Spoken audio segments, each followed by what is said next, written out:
चलिए, good evening, Radhe Radhe आप सभी को। आज का ये हमारा क्लास नंबर 18 है।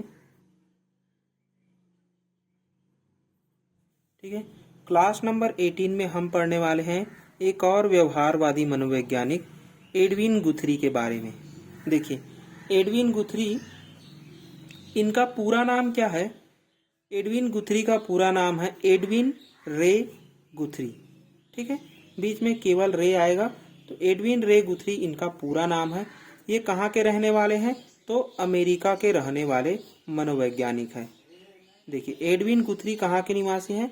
तो अमेरिका के निवासी हैं। इन्होंने एक सिद्धांत दिया हुआ है। इस सिद्धांत का क्या नाम है? समीपता का सिद्धांत। ठीक है, इसे क्या कहते हैं? समीपता का सिद्धांत, प्रिंसिपल ऑफ प्रॉक्सिमिटी। ठीक है, और इसे किस नाम से जाना जाता है? जो एडविन गुथरी ने सिद्धांत दिया है, इसको और अन्य नाम से जाना जाता है स्थापन्न का सिद्धांत, एकल प्रयास का सिद्धांत। ठीक है, ये तीन मुख्य नाम हैं। इन तीनों को ही एग्जाम में सबसे ज्यादा बार पूछा गया है। ठीक है, तो चलिए देखते हैं समीपता का सिद्धांत होता क्या है। देखिए, एडविन गुथरी ने दो प्रयोग किए हुए हैं। ठीक है, एडविन गुथरी ने दो प्रयोग किए हुए हैं। इन्होंने सबसे पहले प्रयोग किया हुआ है खरगोश पर, फिर इन्होंने प्रयोग किया था बिल्ली पर। ठीक है, बिल्ली पर जो प्रयोग किया था उसमें गुथरी के साथ में एक और मनोवैज्ञानिक थे, हार्टन या इसे होर्टन के नाम से भी जानते हैं।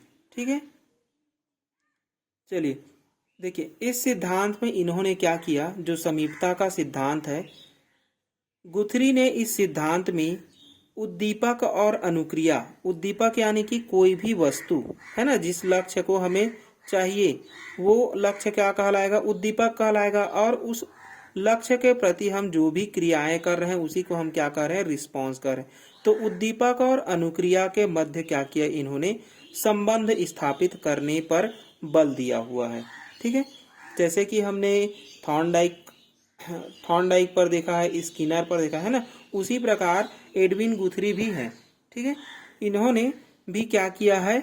उद्दीपक और अनुक्रिया के मध्य क्या किया? संबंध स्थापित किया है। चलिए, गुथरी का मानना है, गुथरी क्या मानते हैं कि गुथरी का मानना है कि सीखना पुनर्बलन पर आधारित नहीं है। देखिए, पुनर्बलन किसने कहा था? तो पुनर्बलन हमारे क्लार्क हल ने कहा है ना, कि पुनर्बलन जरूरी होता है। यानी कि जो पुनर्बलन क्या है? भोजन, यानी कि भोजन जरूरी होता है। लेकिन गुथरी क्या मानते हैं कि सीखने के लिए प्राणी को उद्दीपक और अनुक्रिया के बीच समीपता का होना आवश्यक है। यानी कि उद्दीपक और अनुक्रिया के बीच में क्या होना चाहिए? एक बंध बनना चाहिए, साहचर्य बनना चाहिए, यानी कि क्रियाएं होनी चाहिए। उस क्रिया को ही, यानी कि जो भी, जैसे कि कोई एक उद्दीपक है, ये मान लेते हैं ये उद्दीपक है, इसके प्रति हम जो भी कार्य कर रहे हैं, जैसे इसको पकड़ रहे हैं, तो इसको पकड़ने के प्रति यानी कि दोनों ही क्या होने चाहिए? समीप होने चाहिए, साथ होने चाहिए। यही कह रहे हैं हमारे कौन? एडविन गुथरी। ठीक है, एडविन गुथरी का क्या कह रहे हैं कि उद्दीपक और अनुक्रिया के बीच में क्या होनी चाहिए? समीपता होनी चाहिए। ठीक है, जैसे उद्दीपक है और अनुक्रिया, तो बीच में क्या होने चाहिए? दोनों के बीच में संबंध होने चाहिए, साथ होने चाहिए, साहचर्य होने चाहिए। ठीक है, उसी को हम क्या कहेंगे? समीपता का सिद्धांत कहेंगे। देखिए, गुथरी ने हल के, जो हल हैं हमारे, इससे पहले क्लास में हमने हल के बारे में पढ़ा है। ठीक है, तो गुथरी ने हल के पुनर्बलन सिद्धांत का क्या किया था? खंडन किया था। और ये मोस्ट इम्पोर्टेंट क्या है? पॉइंट है, इसे पूछा गया है। ठीक है, चलिए, जो गुथरी है इनका मानना क्या था कि सीखना एकल प्रयास का परिणाम है। यानी कि हम जो भी कार्य को सीख रहे हैं हम एक बार में ही सीख जाते हैं, ऐसा मानना है किनका? गुथरी का। यानी कि गुथरी कहते हैं कि हम जो कुछ भी सीख रहे हैं वो एकल प्रयास का परिणाम है। यानी कि हम उस जो भी क्रिया को सीखना चाहते हैं, जो भी कार्य को सीखना चाहते हैं, हम एकल प्रयास में ही क्या कर लेते हैं? सीख लेते हैं। ठीक है, यानी कि एक ही प्रयास में सीख सकता है और एक ही प्रयास में क्या कर सकता है? भूल सकता है। ये कहना है किनका? एडविन गुथरी का। ठीक है, इनके सिद्धांत को एक और नाम से जाना जाता है नवीनता का सिद्धांत या नवीनता के नियम से भी जाना जाता है। नवीनता कहने का मतलब है नया प्रयास, है ना, कोई भी चीज नया का होना। ठीक है, चलिए देखिए नवीनता आगे और हम पढ़ेंगे। देखिए सबसे पहले हम जानेंगे कि समीपता होता क्या है। तो एक परिस्थिति में किया गया व्यवहार दूसरी परिस्थिति में वही व्यवहार करना क्या कहलाता है, समीपता कहलाता है। जैसे कि हम स्कूटर चलाना सीख चुके हैं, है ना, स्कूटर चलाना हमने सीख चुका है और हम उससे अच्छे, यानी कि जैसे कि हम कोई स्कूटर को चला रहे हैं, ठीक है, अब स्कूटर के बदले में हम क्या अब दूसरा क्या चलाना चाहते हैं, बाइक चलाना चाहते हैं, ठीक है, जो एडवांस क्वालिटी का है। ठीक है, तो बाइक चलाना है हमें, और बाइक को यानी कि उसी के समान यदि दूसरे व्यवहार को यदि हम कर रहे हैं तो उसी को हम क्या कहेंगे, समीपता कहेंगे। यानी कि एक व्यवहार के जैसे दूसरे व्यवहार का होना, यानी कि उसी के समान होना और उस कार्य को करना ही क्या है, समीपता है। ठीक है, एक परिस्थिति में किया गया व्यवहार, यानी कि इस परिस्थिति में जो भी किया गया व्यवहार है, स्कूटर पे जो भी किया गया व्यवहार है, उसको हम बाइक में यानी कि एडवांस क्वालिटी के बाइक में दूसरी परिस्थिति में वही व्यवहार करना, यानी कि इसी प्रकार व्यवहार को करना ही क्या कहलाएगा, समीपता कहलाएगा।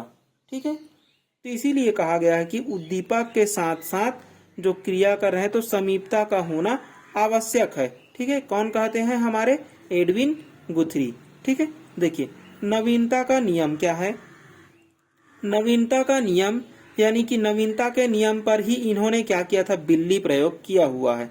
ठीक है, बिल्ली के प्रयोग पर इन्होंने, जो हमारे गुथरी हैं, वो होर्टन के साथ मिलकर, ठीक है, प्रयोग किया था। कैसे प्रयोग किया है कि एक बिल्ली है, मान लो यहाँ पर एक पजल बॉक्स है, पजल बॉक्स में बिल्ली को रख दिया। ठीक है, बीच में एक खंभा लगा दिया था। ठीक है, बीच में क्या लगा दिया है, एक खंभा लगा दिया है। ये क्या है, एक खंभा है। ठीक है, तो बीच में खंभा लगा दिया। दरवाजा या पोल यानी कि एक खंभा लगा को जब बिल्ली स्पर्श करती है तो दरवाजा खुल जाती है, यानी कि बिल्ली जो है वह इस अंदर में बैठी हुई है और जैसे ही एक पोल लगाया हुआ है और ये एक दरवाजा है। ठीक है, ये क्या है, दरवाजा है। ठीक है, तो बिल्ली का जैसे ही इस पोल पर, इस जो भी खंभे है, इस पर जैसे ही उसका किसी भी भाग जो है वह टच होता है, तो टच हुआ तो दरवाजा क्या होता है, खुल जाता है। ठीक है, तो दरवाजा खुल जाती है। यानी कि बिल्ली ने कैसे किया, अंग से, अपने अंग से स्पर्श किया, इसलिए इसे अंगों के स्पर्श का भी क्या कहा गया था, अंगों के स्पर्श से एक प्रश्न पूछा गया है। ठीक है, अब ये किस एग्जाम में पूछा गया ये महत्वपूर्ण नहीं है, लेकिन पूछा गया है। ठीक है, चलिए अब देखिए जो हमारे गुथरी और होर्टन है, उन्होंने बिल्ली पर कितने बार प्रयोग किया है, यानी कि उनके अलग अलग जो भी अंग है तो उनके अंगों को इन्होंने कितने बार काउंट किया है, 29 बार, यानी कि 29 स्थितियों में बिल्ली का प्रयोग किया, जिसे 29 कैट यानी कि 29 कैट कहते हैं। ठीक है, तो ये एक बार पूछा गया है, ठीक है, दूसरे राज्य में कि 29 कैट का प्रयोग किसने किया है, तो गुथरी और होर्टन दोनों में से कोई एक नाम आपको देखने को मिलेगा। ठीक है, तो ज्यादातर गुथरी ही देखने को मिलता है क्योंकि शिक्षक भर्ती में गुथरी का चैप्टर जो है वह ज्यादा दिया हुआ है। ठीक है, होर्टन का नहीं दिया हुआ है, इसलिए गुथरी को ही दिया जाता है। तो 29 कैट याद रखेंगे। देखिए किसी परिस्थिति में किया गया अनुक्रिया में से अंतिम अनुक्रिया क्या कहलाती है, नवीन परिस्थिति में दोहराना ही नवीनता का नियम है। यानी कि हम कोई भी परिस्थिति में जो भी अनुक्रिया कर रहे हैं, मान लो यहाँ पर बिल्ली ने क्या किया, अनुक्रिया कर रहा है, कितने बार किया उन्होंने अनुक्रिया, बिल्ली ने 29 बार किया, तो जो 29वां अनुक्रिया था वही क्या है, उसका नवीनता है। ठीक है, यानी कि किसी परिस्थिति में किया गया अनुक्रिया में से अंतिम अनुक्रिया का नए परिस्थिति में दोहराना ही क्या है, नवीनता का नियम है। यानी कि यहाँ पर बिल्ली ने क्या किया, 29 बार स्पर्श किया तो दरवाजा खुला। अब बिल्ली ने इसी अनुक्रिया को सीखा और दूसरे बॉक्स में क्या किया, उस 29वें प्रयोग को जो यहाँ पर स्पर्श अपने पूंछ से करने लगी, तो इसी को हम क्या कहेंगे, उसका नवीनता कहेंगे। ठीक है, तो यानी कि एक परिस्थिति में सीखा गया जो भी व्यवहार है, जो अंतिम व्यवहार है, उसको नए परिस्थिति में अंतिम व्यवहार को दोहराना ही क्या है, नवीनता है। ठीक है, आई होप ये समझ में आ गया होगा कि नवीनता का नियम क्या है। चलिए अब आगे देखते हैं इनके। ठीक है, अब आगे है इनके दूसरे प्रयोग। ठीक है, दूसरे प्रयोग में इन्होंने क्या किया, जो हमारे गुथरी है, दूसरे प्रयोग को किस नाम से जाना जाता है। देखिए, पहला जो बिल्ली प्रयोग है उसे नवीनता प्रयोग कहते हैं। नवीनता का प्रयोग किस पर किया है, ऐसा प्रश्न बनेगा तो किसको लगाएंगे, बिल्ली को लगाएंगे। ठीक है, किसने किया है, तो गुथरी ने किया है। किसके साथ मिलकर किया है, तो हॉटन के साथ मिलकर किया है। ठीक है, अब है दूसरा प्रयोग। तो दूसरे प्रयोग में इन्होंने किस प्रयोग को किया हुआ है, खरगोश प्रयोग किया हुआ है। ठीक है, इसे खरगोश प्रयोग इसलिए कहा गया है, देखिए इसको समझते हैं। इसे किस नाम से जाना जाता है, तो प्रतिस्थापन का सिद्धांत। ठीक है, इसे किस नाम से जाना जाता है, तो प्रतिस्थापन का सिद्धांत कहते हैं। जो खरगोश प्रयोग है उसे प्रतिस्थापन का सिद्धांत कहते हैं।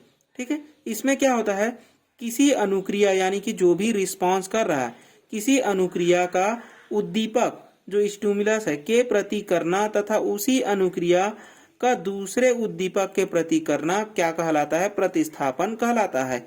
जैसे कि मैंने 2 पेन ले लिया।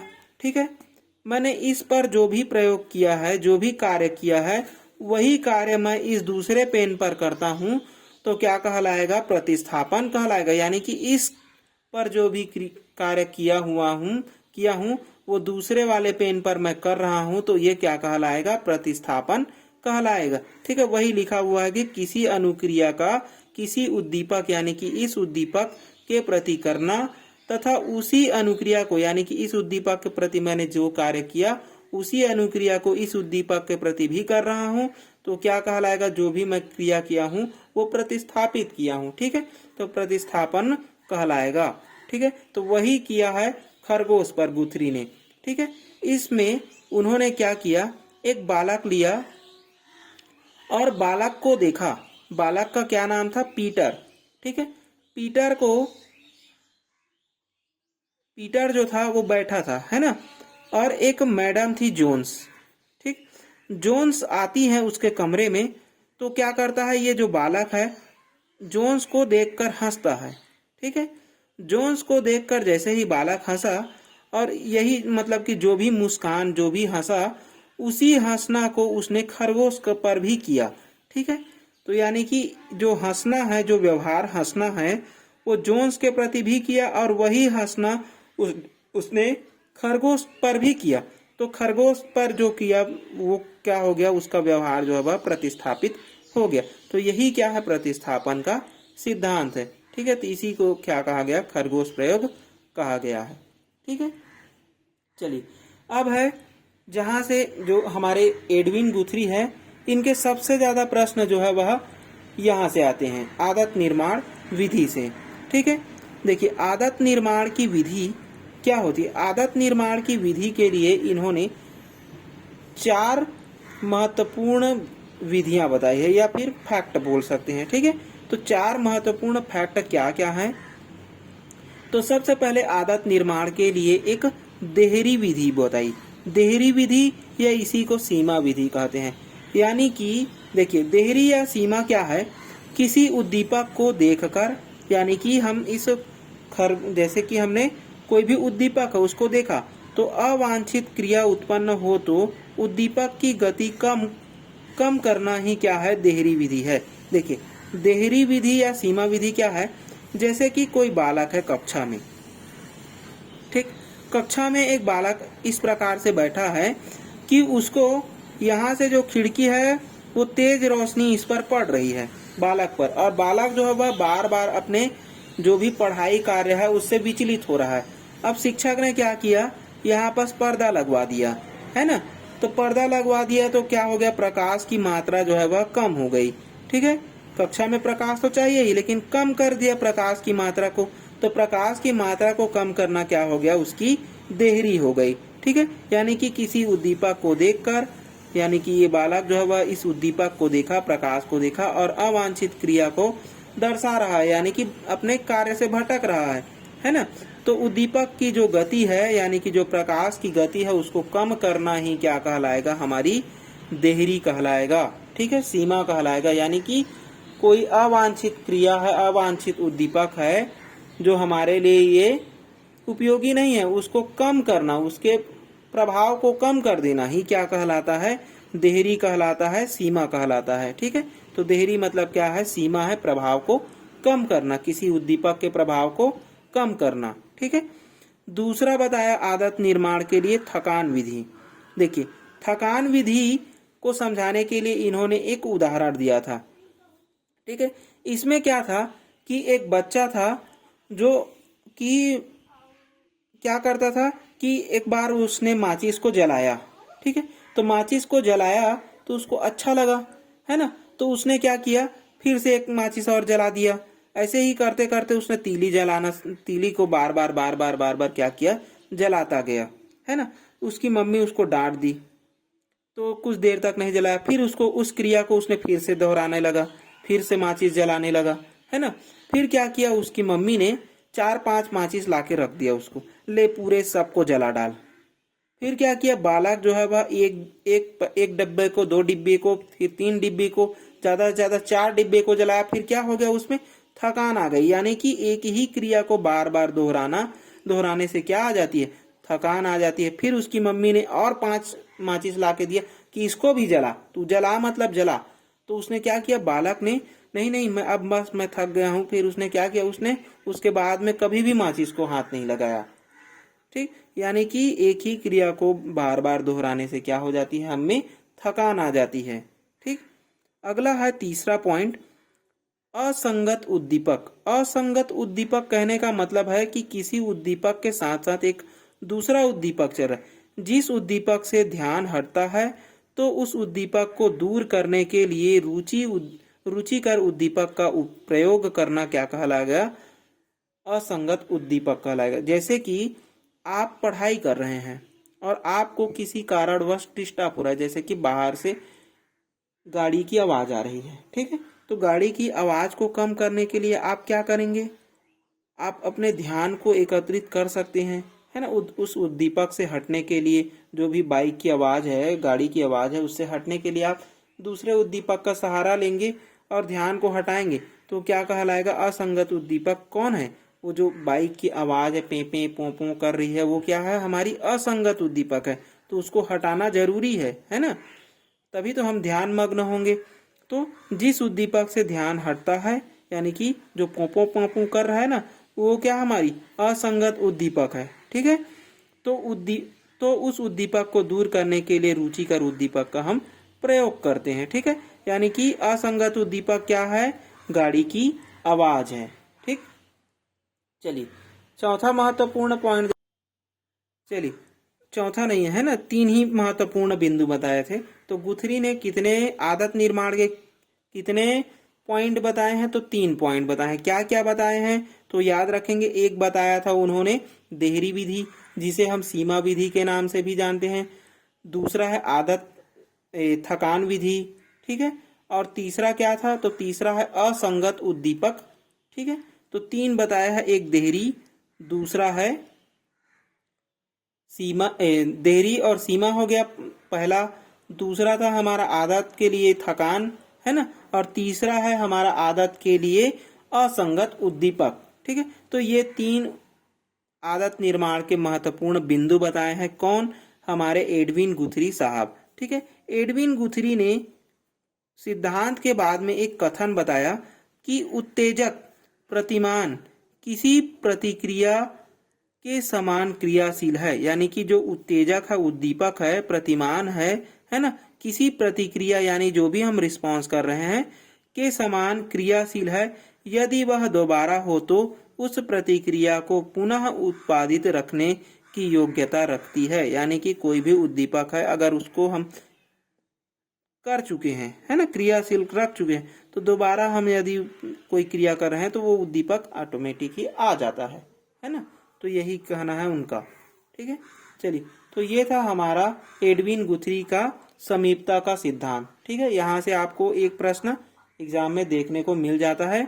चलिए, आई होप ये समझ में आ गया होगा। और आगे हम क्या पढ़ने वाले हैं वो भी दिख रहा है। हम आगे पढ़ने वाले हैं जीन पियाजे के सिद्धांत को। ठीक है, चलिए ये हमारा क्लास नंबर रहेगा 19 जो कि हम कल करने वाले हैं। ठीक है।